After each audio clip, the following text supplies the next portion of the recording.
আমার দর্শক, যে বিষয়ে কথা বলবো বিষয় হচ্ছে এই যে সামনে একটা শীতের সিজন আসছে বা উইন্টার সিজন আসছে।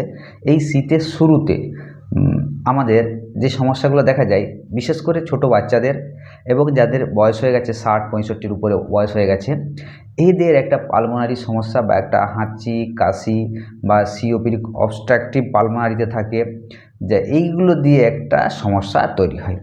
তো এই সমস্যাগুলো তৈরি হচ্ছে ঠিক আছে, কিন্তু এই সমস্যাগুলোর জন্য আমাদের কিছু কিছু সমস্যা আছে, সেগুলো আজকে নিয়ে একটু আলোচনা করব। তো আপনাদের উদ্দেশ্যে বলছি, এই সমস্যাগুলো দেখা যায় বিশেষ করে গ্রাম অঞ্চলে।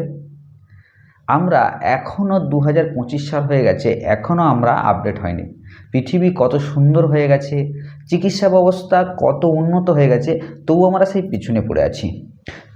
এই বিষয়ে কথা বলছি সম্মানিত দর্শক।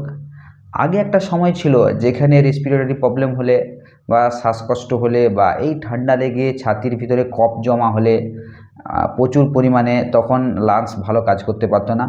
এইগুলো হয়ে শ্বাস প্রশ্বাস না নিয়ে অনেক বাচ্চা মারা যেত এবং অনেক বয়স যাদের হয়ে গেছে তারাও মারা যেত।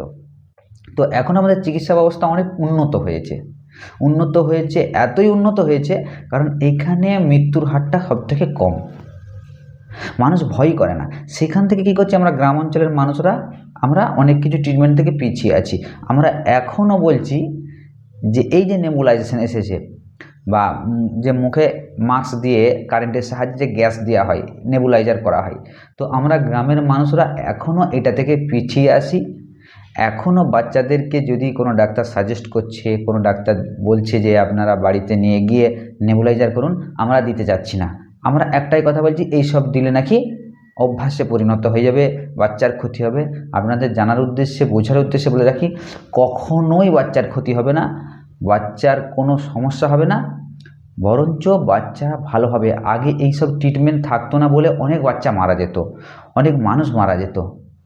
এটা হচ্ছে পালমোনারিকে রিসাইকেল করার বা যে কফ আমাদের লাংসে জমে যায় সেইগুলোকে পরিষ্কার করার সবথেকে বেস্ট ট্রিটমেন্ট। তাই আপনাদের উদ্দেশ্যে বারবার করে বলছি, কখনোই ভুল করতে যাবেন না যে নেবুলাইজার করব না, যেমন আছে তেমন থাক, ওষুধ খাওয়াও, এইসব ব্যাপার করতে যাবেন না।